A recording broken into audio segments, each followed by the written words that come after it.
السلام علیکم ورحمۃ اللہ وبرکاتہ۔ ناظرین و سامعین، اس ویڈیو میں آپ کو 3-4 خبریں سنائی جائیں گی۔ آپ سے درخواست ہے کہ اس ویڈیو کو آخر تک دیکھیں، کیونکہ اس کے اندر آپ کو بہت ہی عمدہ نیوز شارٹ میں اور اہم ترین نیوز شارٹ میں دیکھنے کو ملے گی۔ اور آپ سے درخواست ہے کہ اس طرح کی مزید تازہ ترین اپڈیٹ حاصل کرنے کے لیے بھی ویڈیو کے نیچے سبسکرائب والے آپشن پر کلک کر کے اس چینل کو سبسکرائب ضرور کر لیجئے گا۔ سب سے پہلی خبر کی طرف بڑھتے ہیں۔ سب سے پہلی خبر ہے، ذاکر نائک کی ہندوستان کو حوالگی کے لیے ملیشیا نے شرط رکھ دی ہے۔ ہندوستان کے دورے پر آئے ملیشیا کے وزیر اعظم انور ابراہیم نے اسلامی اسکالر ذاکر نائک کی حوالگی کے متعلق ہندوستان کے سامنے شرط رکھ دی ہے۔ انہوں نے کہا کہ ہندوستان کی جانب سے اگر ڈاکٹر ذاکر نائک صاحب کے خلاف مناسب ثبوت پیش کیا جاتا ہے تو اسلامی اسکالر کی حوالگی سے متعلق ہندوستانی درخواست پر غور کیا جا سکتا ہے۔ انور ابراہیم نے کہا کہ ان کی حکومت ڈاکٹر ذاکر نائک کی حوالگی سے متعلق درخواست پر غور کر سکتی ہے اگر ہندوستان ان کے خلاف ثبوت فراہم کرتا ہے۔ انہوں نے کہا کہ کچھ برس قبل یہ مسئلہ بھارت کی طرف سے نہیں بلکہ وزیر اعظم نریندر مودی کی طرف سے اٹھایا گیا، لیکن مسئلہ یہ ہے کہ میں ایک شخص کی بات نہیں کر رہا، میں انتہا پسندی پر مبنی جذبات کی بات کر رہا ہوں۔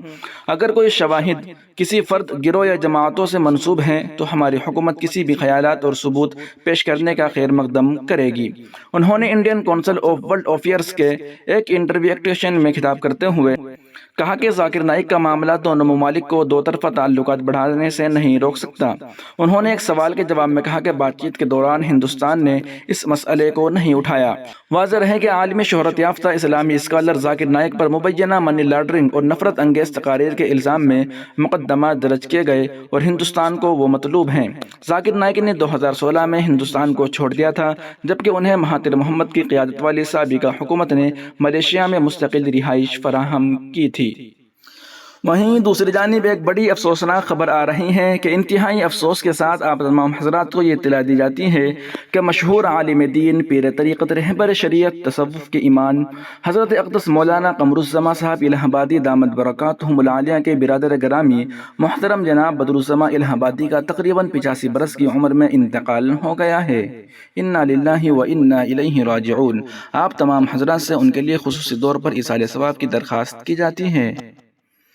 وہیں حضرت مولانا ارشد مدنی صاحب فرماتے ہیں کہ وقف ترمیمی بل مسلمانوں کو ان کے آباء و اجداد کی وراثت سے محرومیت۔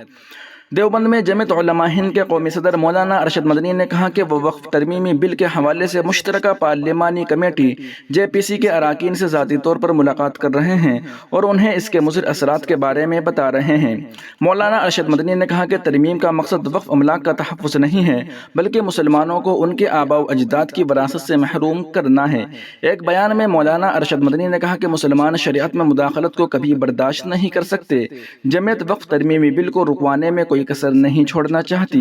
انہوں نے کہا کہ یہی وجہ ہے کہ وہ مشترکہ پارلیمانی کمیٹی کے ارکان سے ملاقاتیں کر رہے ہیں اور بل میں غلط اور نقصان دہ ترامیم کی نشاندہی کر رہے ہیں۔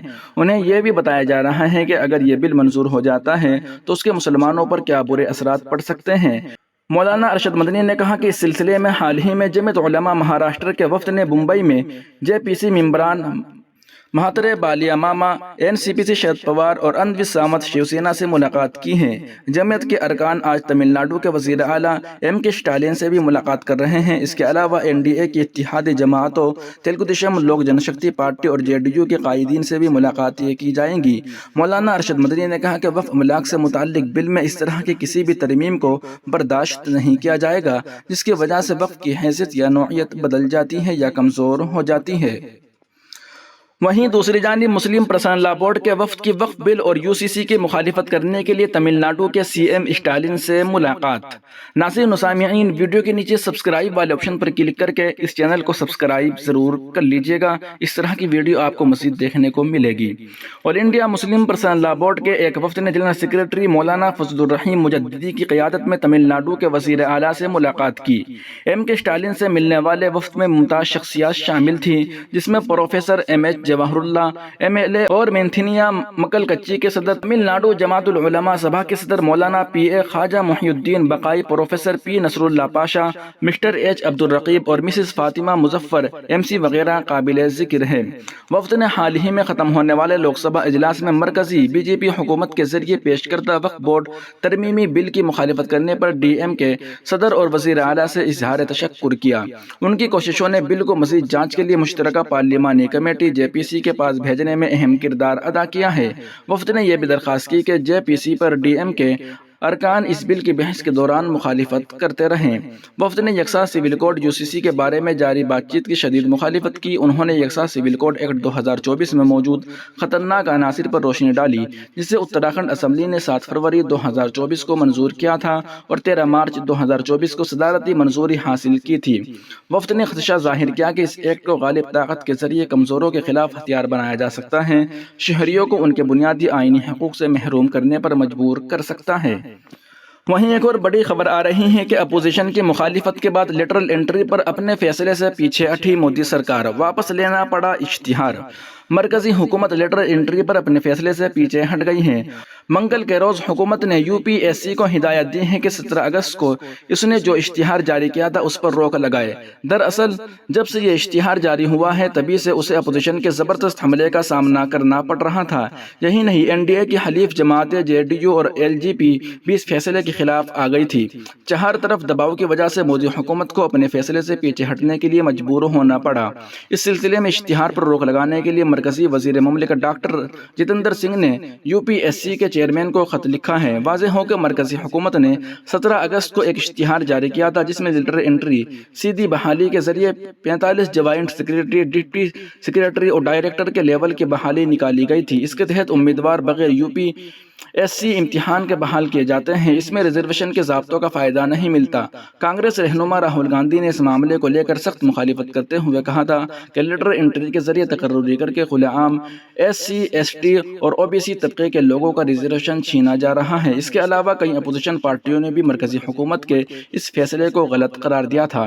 ساتھ ہی NDA کی حلیف جماعتیں LGP سربراہ چراغ پاسوان اور JDU رہنما KC تیاگی نے بھی اس فیصلے کو غلط قرار دیتے ہوئے اس کی مخالفت کی تھی۔ وہیں دوسری جانب بڑی خبر آ رہی ہے کہ شان رسالت میں قابل اعتراض ریمارکس کے لیے ملعون رام گیری کے خلاف مزید 2 FIR درج۔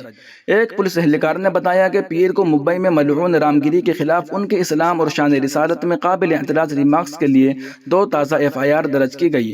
پہلی اطلاعاتی رپورٹیں بھارتیہ نیا سنہتا BNS کے متعدد دفعات کے تحت درج کی گئی تھی، جن میں 352 امن کی خلاف ورزی پر اکسانے کے ارادے سے جان بوجھ کر توہین اور 299 جان بوجھ کر اور بدنیتی پر مبنی کارروائیاں جن کا مقصد کسی بھی طبقے کے مذہبی جذبات کو مجروح کرنا تھا، اس کے مذہب کی توہین کرنا تھا یا مذہبی عقائد باندھنا۔ اور نرمل نگر پولیس اسٹیشنوں میں اہلکار نے بتایا کہ یہ شکایات بالترتیب کپڑے کے ایک تاجر اور ایک آٹو ڈرائیور نے درج کرائی تھی۔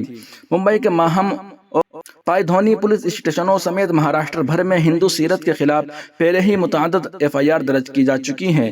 مہاراج نے ناسک ضلع کے سنار تعلقہ کے شاہ پنچلے گاؤں میں ایک مذہبی تقریب کے دوران مبینہ طور پر اسلام اور شان رسالت پر گستاخانہ تبصرہ کیا تھا اور اس کا ویڈیو سوشل میڈیا پر وائرل ہو گیا تھا۔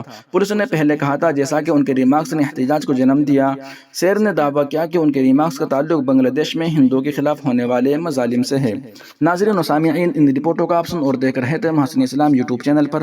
تمام تازہ ترین اپڈیٹ حاصل کرنے کے لیے بھی ویڈیو کے نیچے سبسکرائب والے آپشن پر کلک کر کے اس چینل کو سبسکرائب ضرور کر لیجیے گا۔